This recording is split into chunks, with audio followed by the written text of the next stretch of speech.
సర్వపిండి పెడదాము. ఇప్పుడు నేను బియ్యం పిండి తీసుకుంటున్నా. ఫస్ట్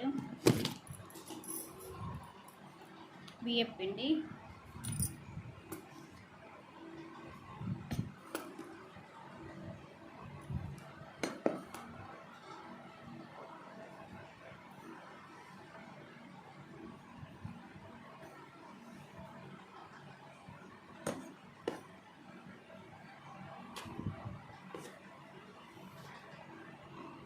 చాలు.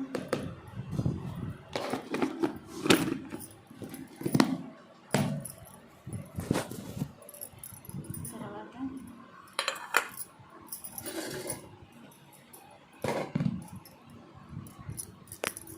వేరుశెనగలు వేయించి పొట్టు తీసి ఇట్లా చేసి పెట్టుకున్నా. తర్వాత కొత్తిమీర, కరివేపాకు, పచ్చిమిర్చి, ఆనియన్స్,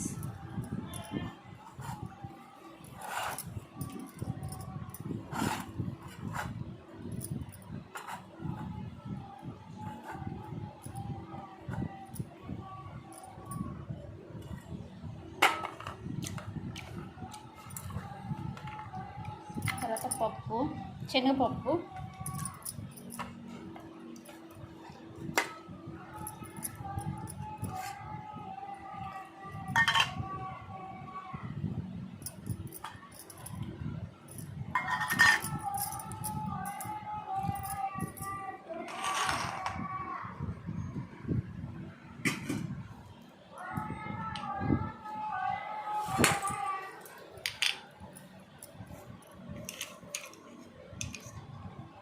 కొంచెం కలర్ కోసం కొంచెం పసుపు వేసిన, కొంచెం కారం, పచ్చిమిర్చి వేసాను కాబట్టి కొంచెం కారం వేసాను.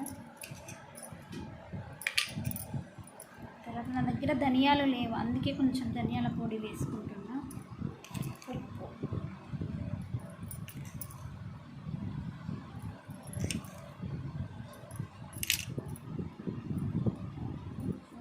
ఇప్పుడు నేను జీలకర్ర, వెల్లుల్లిపాయలు, పచ్చిమిర్చి, ఒక చిన్నది ఉల్లిగడ్డ వేసి మిక్సీ చేసి పెట్టుకున్నాం పేస్ట్.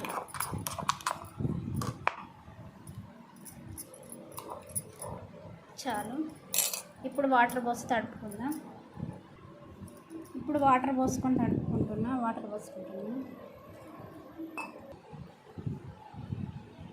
నేను పెనం మీదనే పెడతాను. పెనం మంచిగా కడిగి పెట్టుకున్నా. ఇప్పుడు కొంచెం నూనె వేసుకుంటున్నా పెనం మీద. ఇది మొత్తం స్ప్రెడ్ చేసుకున్నా.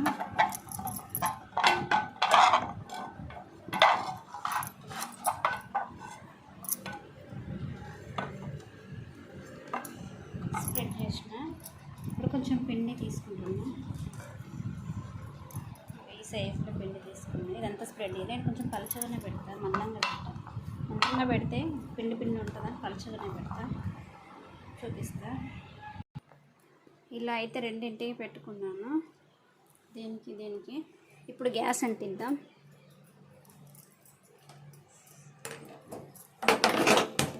ఈ హోల్స్ ఎందుకు పెట్టుకున్నానంటే పిండి మంచిగా ఉడుకుతుంది, మంచిగా కాలుతుంది. ఇట్లా హోల్స్ పెట్టి కొంచెం ఆయిల్ డ్రాప్ వేసిన అన్నట్టు. ఇప్పుడు సిమ్లో పెట్టుకొని గ్యాస్ మూత పెట్టేసుకుందాం. మంచిగా పిండి ఉడుకుతుంది, మంచిగా కాలుతుంది. మూత పెట్టేసుకుందాం. ఇది కూడా అంతే సేమ్.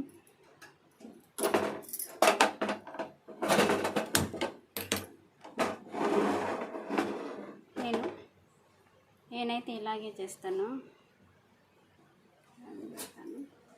మూత పెట్టేసుకుందాం. అయిన తర్వాత చూపిస్తాను. ఇప్పుడు మూత తీసి చూసుకుందాం. చూడండి,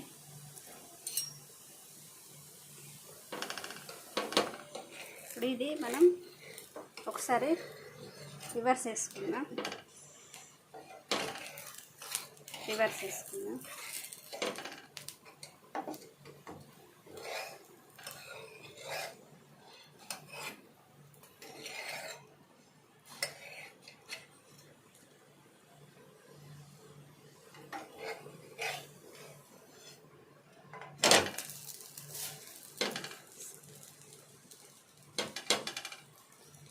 ఇది కూడా తీసి చూసుకుందాం ఒకసారి.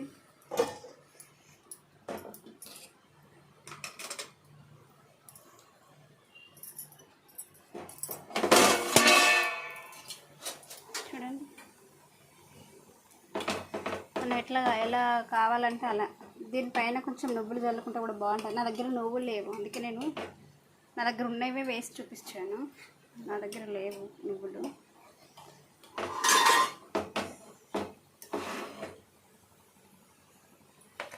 ఎలా కావాలంటే కొంతమందికి కరకరలాడేటట్టు, కొంతమందికి మెత్త, మీ ఇష్టం, మీ చాయిస్. ఈ పిండి మంచిగా ఉడికితే బాగుంటుంది. తిప్పి వేసాను కదా, ఇప్పుడు మళ్ళీ ఇలా వేసుకుని సీదా వేసేస్తా. ఇంకొంచెం ఎర్రగా కాల్చుకుంటా, పిల్లలకి కరకరలాడితేనే తింటారు కాబట్టి.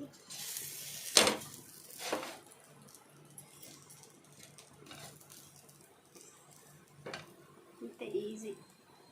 సర్వపిండి, కరకరలాడే సర్వపిండి చాలా బాగుంటుంది. సరే, ఈ వీడియో కనుక నచ్చితే లైక్ చేయండి, సబ్స్క్రైబ్ చేయండి ప్లీజ్ ఫ్రెండ్స్.